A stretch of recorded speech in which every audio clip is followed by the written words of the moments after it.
জি'ররা নামক জায়গার মধ্যে বিশ্বনবী কুরবানির গোশত বিতরণ করছেন। বিশাল লম্বা লাইন।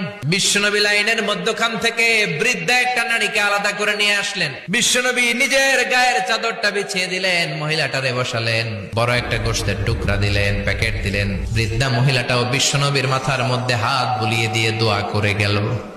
সাহাবীরা বললেন, ইয়া রাসূলুল্লাহ, ইয়া হাবিবাল্লাহ, হাজার হাজার মানুষ, কাউকে তো লাইন থেকে আলাদা করলেন না, কে এই বৃদ্ধা মহিলা?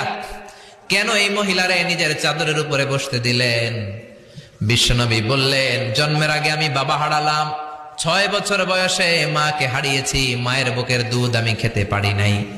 যেই মহিলাটারে আমার চাদরের উপরে বসতে দিলাম, এই মহিলাটা হলো আমার দুধ মা হালিমা, বনু সাদ গোত্রের হালিমা। এই হালিমার বুকের দুধ খেয়ে আজকে আমি তরতাজা নবী মুহাম্মদ। চিল্লায় কোন আল্লাহু আকবার। জি'ররা নামক জায়গার মধ্যে বিশ্বনবী কুরবানির গোশত বিতরণ করছেন। বিশাল লম্বা লাইন।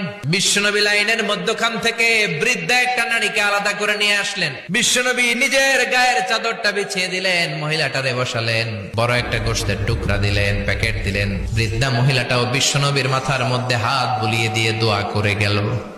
সাহাবীরা বললেন, ইয়া রাসূলুল্লাহ, ইয়া হাবিবাল্লাহ, হাজার হাজার মানুষ, কাউকে তো লাইন থেকে আলাদা করলেন না, কে এই বৃদ্ধা মহিলা? কেন এই মহিলারে নিজের চাদরের উপরে বসতে দিলেন? বিশ্বনবী বললেন, জন্মের আগে আমি বাবা হারালাম, 6 বছর বয়সে মাকে হারিয়েছি, মায়ের বুকের দুধ আমি খেতে পারি নাই।